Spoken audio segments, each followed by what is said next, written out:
I'd like to talk to you about your major stage work. In 1958, you were in Ulysses in Nighttown. Oh, I was in Ulysses in Nighttown, yes. That Burgess Meredith directed. And that Carol O'Connor was in. It was, and Zero Mostel. It was fascinating. It was wonderful. What did you play? What was your role? Played, God, I can't remember. I played evil, the epitome of evil or something. I've forgotten. And talk about working with Burgess Meredith as a director. I don't even know if he was a good director or a bad director, but I never had anyone who just had such joy that he got you so involved and it was so exciting. Working with him was so exciting. The work was wonderful. And what about working with Carol O'Connor? What about Carol? What was it like working with him? Well, I didn't. It was a very large cast. I really don't remember too much about it, except that it was fabulous fun. That was what year? 1958. Ooh. And then in 1964, you were in Fiddler on the Roof. Was it 54? 64. 64, yes. I remember because when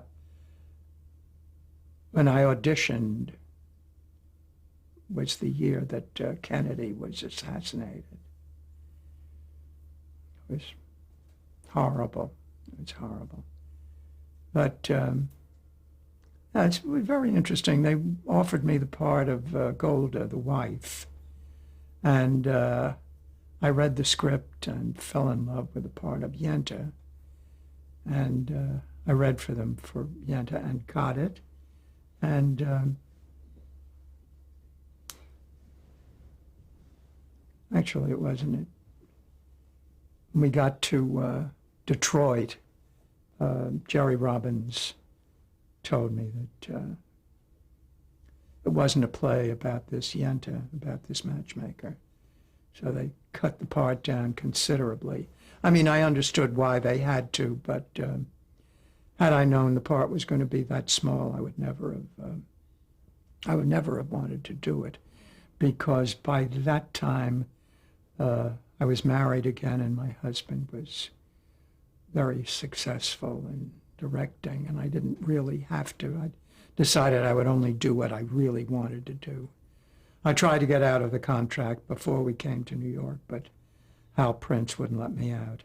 But as it turned out, it was very good, because my husband got very ill and was out for a year, and I was the sole breadwinner for the family. By that time, we had 2 children.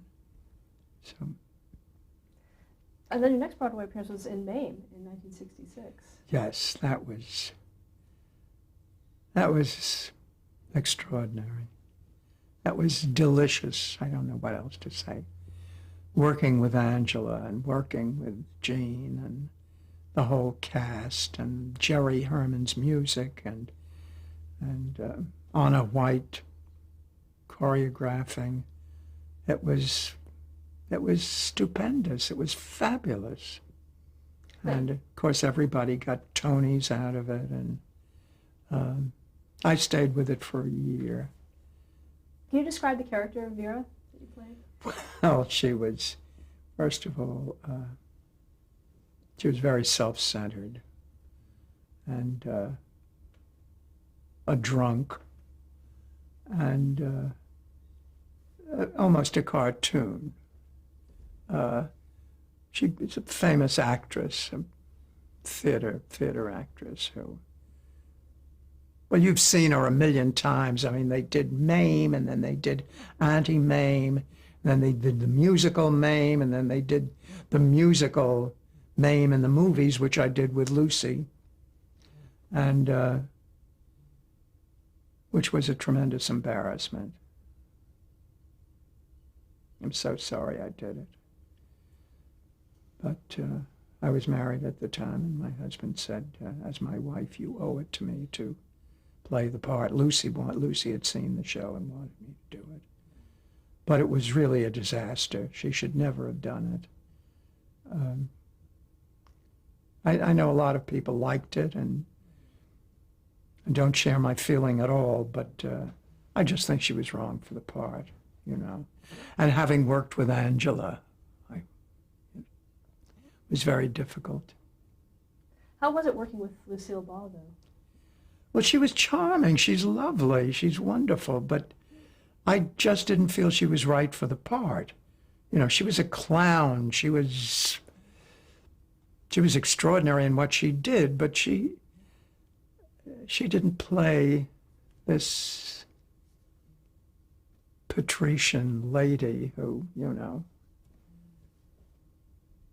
with such a sense of fun. And I thought she was terribly miscast, but that's neither here nor there. And again, maybe I'm not being really objective. Yeah, let's also talk about some of the feature films that you did. I've done very, very few feature films. I did a fabulously funny, wonderful movie called Lovers and Other Strangers that we did. All of us were members of the Actors Studio, and it was shot in New York, and it was wonderful fun. And I think prior to that, I had done one movie for Sidney Lumet, who by that time was a friend. We had used him to direct off-Broadway work that we had done. And it was a movie called either That Kind of Woman or His Kind of Woman. And it starred Sophia Loren and Tab Hunter, and Jack Warden was in it. He was just starting out. And I had 3 lines. I played a lady whack or something. It was on a troop train or something, and I said something snappy to Jack Warden. And I think the only other movie I did a movie for television with Richard Kiley a couple of years ago called My First Love. But I haven't done that much movie because, well, things have been offered to me since television I didn't feel was either large enough or important enough. I mean, if I liked the script, the part was not that good. And if the part was large, I usually didn't care for I made a movie with, God, what the hell was it called? Strange Things or Stranger Things or something like that. Very odd movie that Jason Alexander directed. And it was incredible. I mean, when I think of the cast, we had James Wood, Joe Mantegna, Rip Torn, Rob Reiner, what's her name? Davidovich, what's her first name?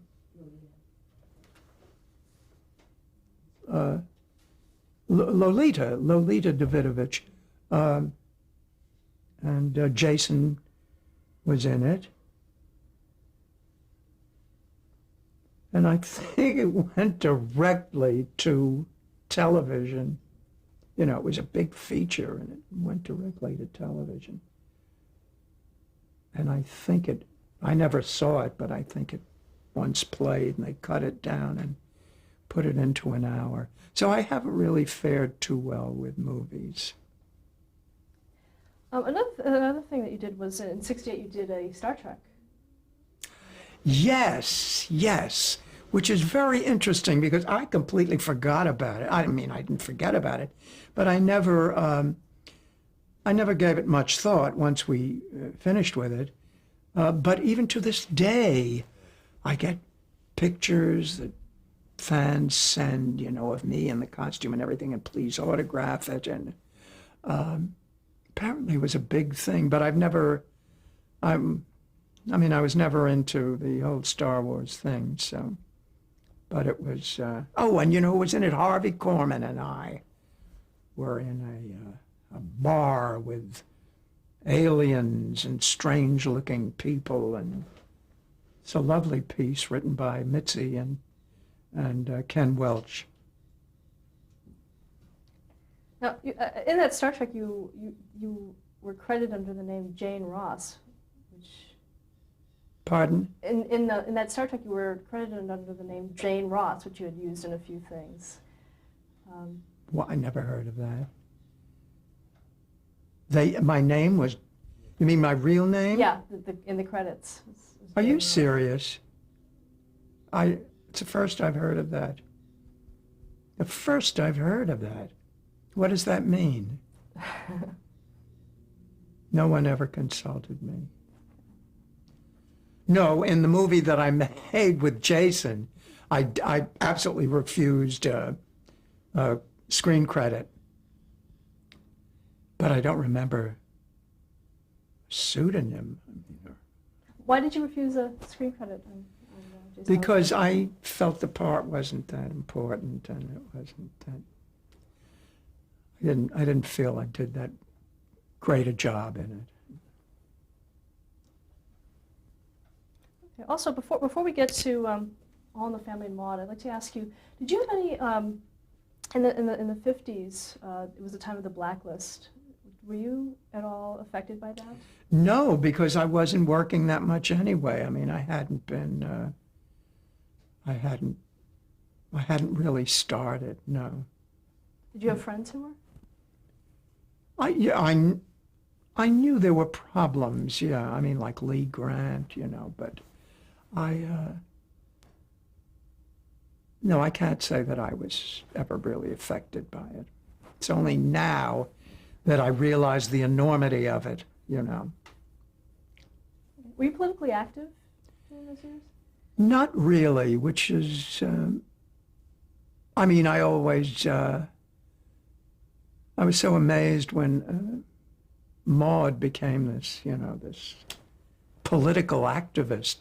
Because I always, I always spent a lot of time deciding whom to vote for, but I never carried around petitions or anything like that. If I did, when it came to animal rights, then I was very active. But no, not politically. Which is so interesting because as a result of Maude, people just assumed that I was, the staunchest feminist, which I was not, not at all. But they thought of me as the Joan of Arc of the whole women's movement. Okay, let's talk about Maude. In 1972, your character premiered on All in the Family. How did that come about for you? Well, my husband was out. My husband at the time was out here doing a movie. Well, Norman and I had become very, very friendly, and as a matter of fact, he came out of town to see me in a show that closed out of town, and trying to help me with a thing called A Mother's Kisses, which bombed. And anyway, Norman was always available, and he, when the show started, he asked me to come out and play a part. And I thought, oh God, first of all, I don't enjoy flying. And I said to him, look, what if you write something for me and I don't like it, and or I don't think it's important enough, I said I'd feel terrible. I wouldn't be able to turn you down. Well, it so happened my husband was out here at the time directing a movie, and Norman knew that I was going to come out for a visit. So he said, look, he said, let me write something for you. And he said, if after you read it, you're going to be out here anyway and you don't like it for whatever reason, he said, I'll get another actress to play it. Don't worry about it. So I thought, fine, I had nothing to lose. Well, the part was Cousin Maud, Gene Stapleton's cousin. I don't know whether you saw it. This was 72. But it was everyone in the family had the flu. So there was nobody to take care of anybody. And so I, being a cousin of hers, politically active, a liberal from back east, came out to Long Island or Queens, wherever, to take care of them while they were all so ill. And it was the first time that anybody had ever talked back to Archie. Well, I mean, I had a lot of fun because, you know, it's John Rich directed and the script was lovely. And what happened was that a few days after we finished, Norman called me. I was back in New York and said, the president of CBS said, "Who is that girl? Let's give her her own show." That's how it started. I call it, you know, a middle-aged Cinderella story. So there we were, my husband, my 2 kids, me. We got some summer clothes and toys for the kids and came out. We had 13 weeks. And we rented a house. And the thing just took off. Did you have any reluctance at all to do it, or were you... No, I was thrilled. What, after my own show, you know? But I never dreamed that, I mean, I didn't think one way or another, will it work, won't it work? I was just glad to be, you know, working in something that I felt was respectable. And that's how that happened. But no, it was just such fun working with Norman. I mean, he was there every minute, and we had Hal Cooper, and we had the writers. We had Schiller and Weisskopf. You know, I see it now. I go to bed early so I can fall asleep and wake early in the morning and see it at 4:30 in the morning now on TV Land. And I look at this, and damn it, we were good. We were good. Bill Macy and Connie Bain and Rue McClanahan. I mean, we did great shows. The writing was wonderful, and the acting and the joy of it was, and everyone contributed. You know, it was never, there were never any egos involved or anything. It was just pure, unadulterated fun. But it was hard work. It was hard work.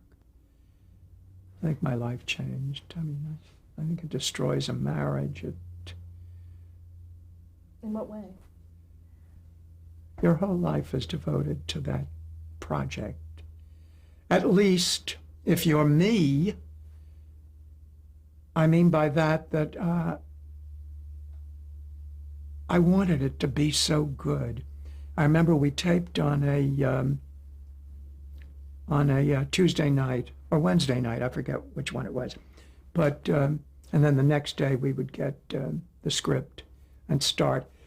You know, you have actually only 5 working days to do a sitcom with an audience, you know, that is not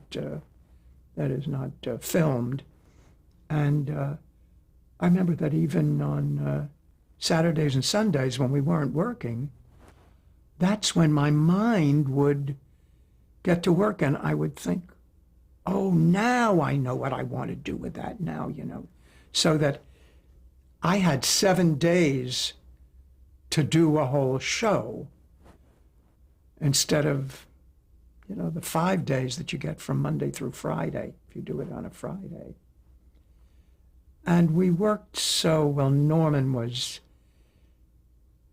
I mean, he really was a taskmaster because on the 3rd day we would, of course, have a run-through with scripts if we didn't know the thing. Meanwhile, changes had been made during the first 3 days anyway. We would change lines.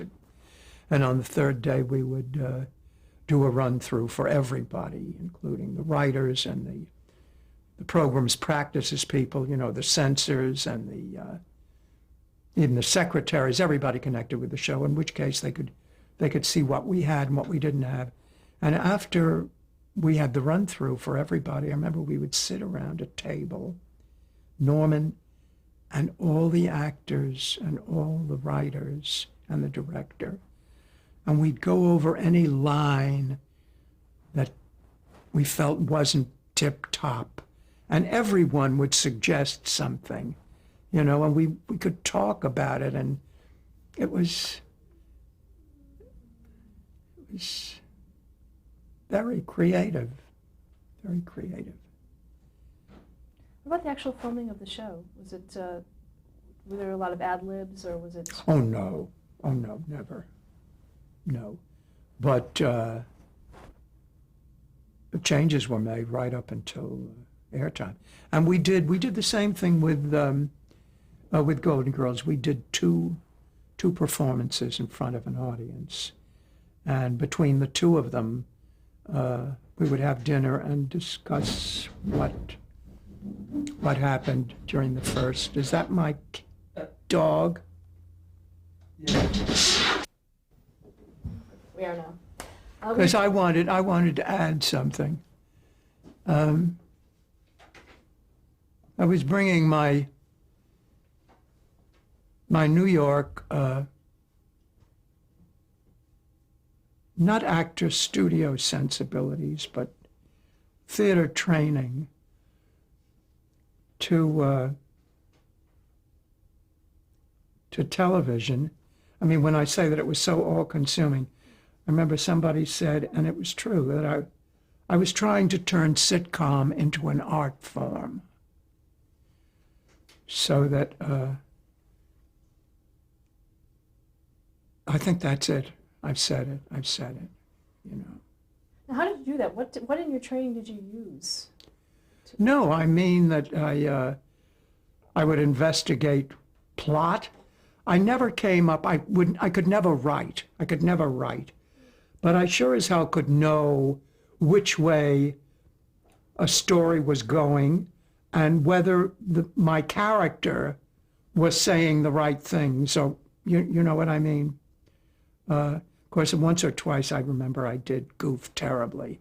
I called Norman, I said, you know, the equivalent of you can't send a kid like me up in a crate like that. And I remember he said the first time, he said, look, we're going to tape it. I promise you, he said, if it's not good, we will not put it on the air. No one will see it. And I think it happened 2 or 3 times, the only 2 or 3 times that I ever complained bitterly about the script sucking, ended up being 3 of the best shows we've ever done.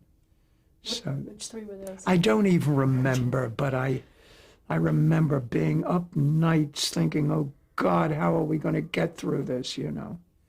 But anyway, it was a hell of an experience. Let's talk a little about the character of Maud herself. Can you describe the character of Maud?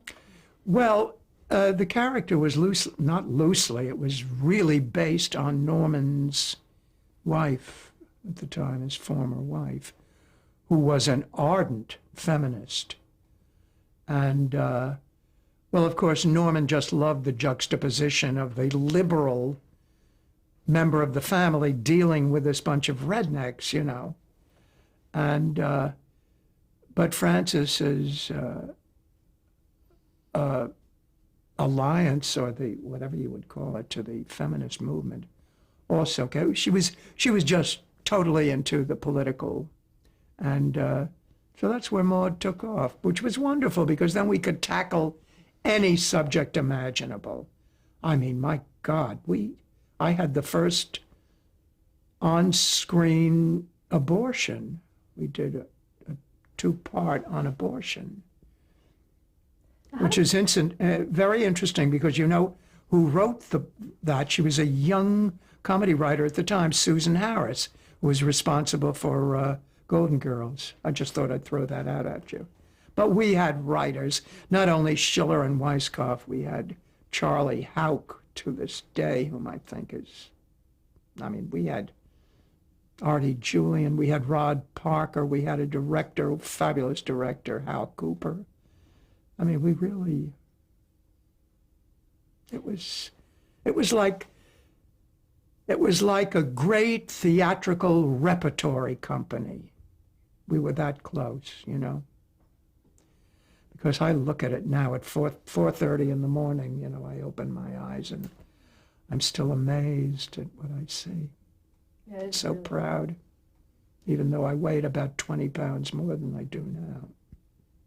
Can you talk a little bit more about the specifics of Maud, of the character? Well, no, the character of Maud was simply this dedicated woman to being politically correct, who always, I think the expression is stepped in shit, you know. It always came around, and she was always made to look the fool, you know, because of, but I remember things like working with Esther Roll, who played my maid, the first season of Maud, when we did a theatrical evening to raise money for something, and I performed me and my shadow with her, and I insisted on being the shadow, you know.